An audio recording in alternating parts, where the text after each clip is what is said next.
some of the things I've learned about photography over the past couple of years, and mostly for new photographers coming into and wanting to actually start a business, is don't be afraid to work for free. Whatever you do, don't be afraid to do some free shoots. I'm not saying that you have to do a ton, but it really helps to promote your business. Now, this is my personal opinion, and obviously some people are going to have varying opinions depending on what they have going on. But it has really helped my business when I started shooting for free. It's a bit in the pain in the butt, I'm not going to lie. I've heard the don't go cheap, don't go free, you got to charge something. The unfortunate part is when you're trying to get jobs, it is very, very hard to charge. Most people don't know who you are. They don't know how good your work is. You're just Joe Schmo off the street. So take your time. Figure out your niche. When I do a lot of lifestyle and fashion, I do new face models for people looking to build their portfolios, but mostly I do lifestyle. I do a little bit of fashion here and there, but it's nothing astronomical. I started out with mostly doing portraits and family portraits. I liked them, but the unfortunate part is trying to get an entire family together is very, very hard. The timing, everything else. Most people, I had a family that actually was only supposed to be a wife and her 3 kids and her husband that turned into an 11-person shoot, which was not necessarily what we agreed on, but we renegotiated for another price and it worked out very well. But most people will do that to you. And if you don't have a way to make sure that you can renegotiate, I have a client sign a contract. I use Adobe Sign. I tried using DocuSign. It was just too expensive. I wasn't sending out enough contracts at that time. So I use Adobe Sign now and love it. Absolutely love it. It's Adobe Acrobat DC Pro. Great tool, great tool. But I have a contract which states how many pictures you get, how many photos you get, how much the shoot is, where the shoot is, what day it is, who's involved. And, it states that this is what you're paying, this is what you're paying for. These are what you get. You can buy a package in the end. You get 10 downloads. You can do whatever you want.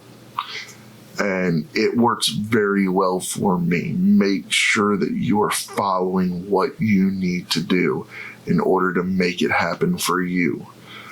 Don't sit there and think that you can't get it to work. You can. Take your time. Relax. Listen, I'm doing this videography. I am not very good at it, but I am getting better each time. The same thing will go for your photography. You have to make sure that you are keeping up with your own things. Please have a system. I use Wave as my accounting software. It is great. I have PayPal, Cash App, Venmo, whatever you can think of, I have, so that way somebody can't say, well, I can't pay you online. That's not an option. Cash is great, except for the fact that when you put cash in your pocket, most people tend to spend cash that's in their pocket. So, once again, my personal opinion, but if that's my way of handling my business, find yours. Find whatever way works for you. Don't take everything from one person. Figure out what works best for you. If you are doing a magazine shoot for business, okay, when you do that, make sure that you find a licensing lawyer, because you are going to need to be able to have a contract that actually follows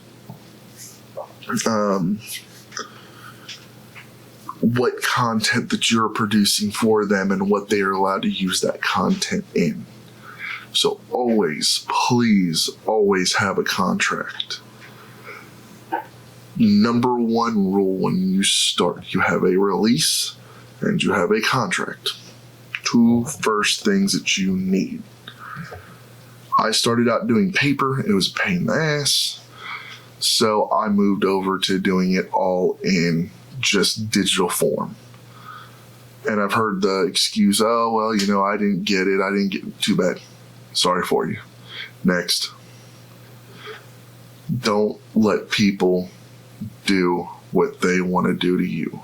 Make sure that you are, it's the best way to put this, make sure that you are covering your butt.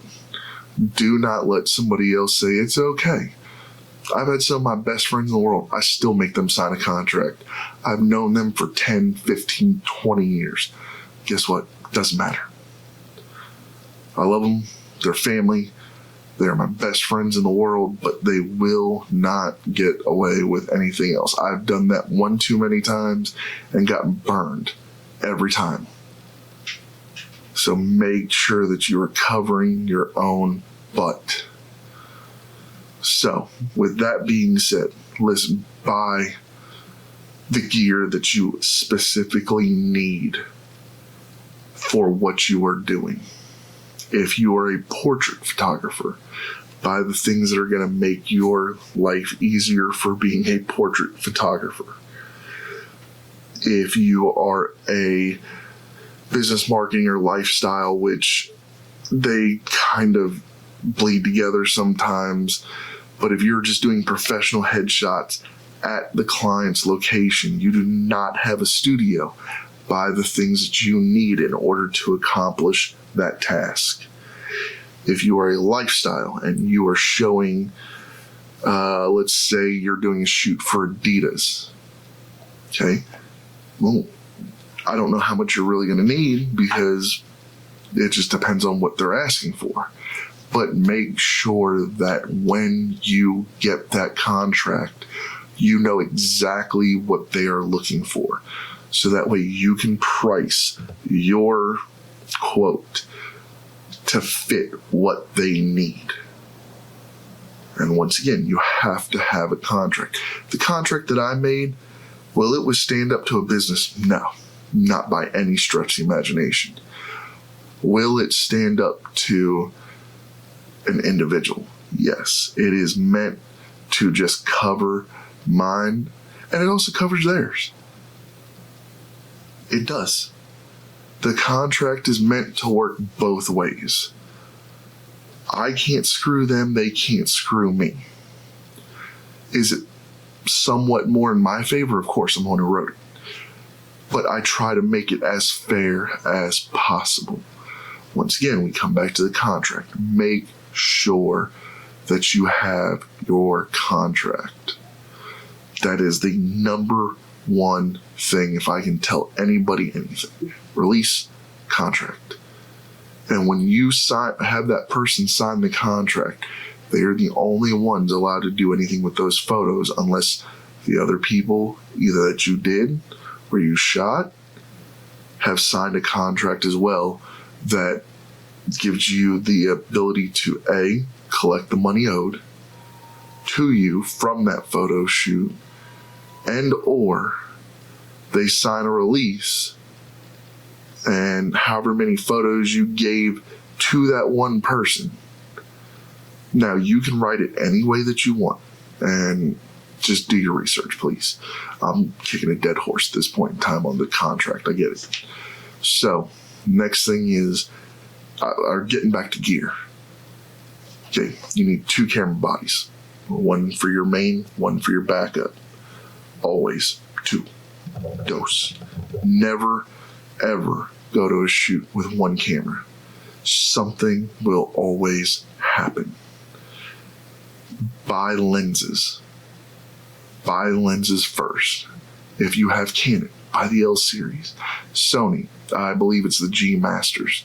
Nikon, sorry, I actually don't know anything about Nikon. I need to do some more research because I like to know everything about the other cameras. I personally use Canon.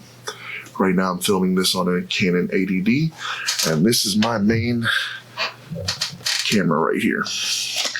Me and my L Series 50 on my 60 Mark II. Now, as you can see, I taped mine up. I just kind of, followed along with Casey Neistat and decided that I was going to do it. He had a very good point about why you should. And if you don't know why you should, then it's a personal preference, to be honest. I just do it because it comes that much easier. So anyway, back to gear. Okay. Camera, lens. Buy you a good tripod. Have a couple tripods. You can buy a couple cheap tripods to take with you, break.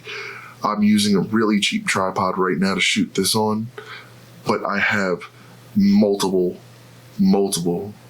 tripods. I have a Geekto. I don't know how you say their name. It's Geekto. Great tripod. It was like $80 on Amazon. It has really worked for me well. I have a Manfrotto B-Free. Love that tripod. It is absolutely a must. It's expensive. It's almost $200 expensive, but it is well worth the money.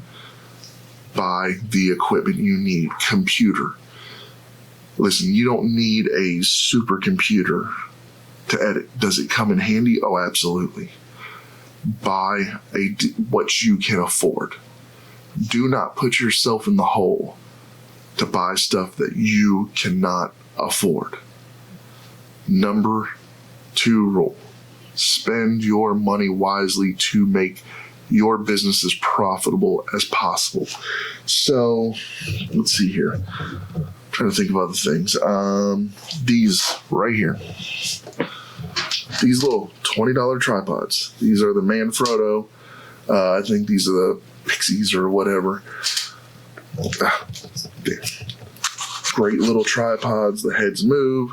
Let's see if we can get this in focus. There we go. Kind of. Anyway, let's see if I can get my head out the way. Yeah, there you go. Yeah. Anyway, you get the point. Small tripod. Great thing to have. I have 2 of these. 2. Also, when you are at the location, make sure that you buy yourself a little dolly, pull behind, whatever it is. Sorry about that. And you make sure that you have everything that you need with you. Do not be like me. Do not leave half the stuff that you need in the car and then remember and be like, oh, excuse me, I got to run back to the car real quick. Most time, I'm lucky enough that when I park for a shoot, I am close enough that if I do need to run back and grab anything, or if I have an assistant with me, my assistant can run and grab it for me. You are not always lucky enough to have an assistant. Assistants cost money. Unless you get your family to do it, but hopefully they know something about photography, because otherwise it's a pain in the butt. Made that mistake too. Don't make that mistake. So back to gear. Okay, so we bag. Make sure you have a good backpack. You need to make sure that you have a good backpack. Now, good does not mean expensive. Good means what fits you for what you need. Okay, I have a, what do I have? A Low Pro 450 AW2. Expensive. But I saved up for it. I caught it on sale on Amazon and I bought it. I have had 2 or 3 other backpacks. They're okay. Actually, I still have one. They're great. Are they as well made? for as much gear as I normally carry? No. But also when you're starting out, you like to carry every piece of gear with you. I made that mistake as well. So now we go on to how much gear should you bring? Remember, bring only as much as you need. Do not bring everything you have plus the kitchen sink, okay? Listen, I'm not going to talk y'all's ear off. I will do another part on this if you guys want. Please let me know. I will really touch each specific part in detail if you would like me to. Just leave me a comment below, subscribe, help me out. I'm just wanting to really get this off the ground and give my personal opinions on my part of photography. Anyway, y'all, be safe, have fun, subscribe. I'll talk to y'all later.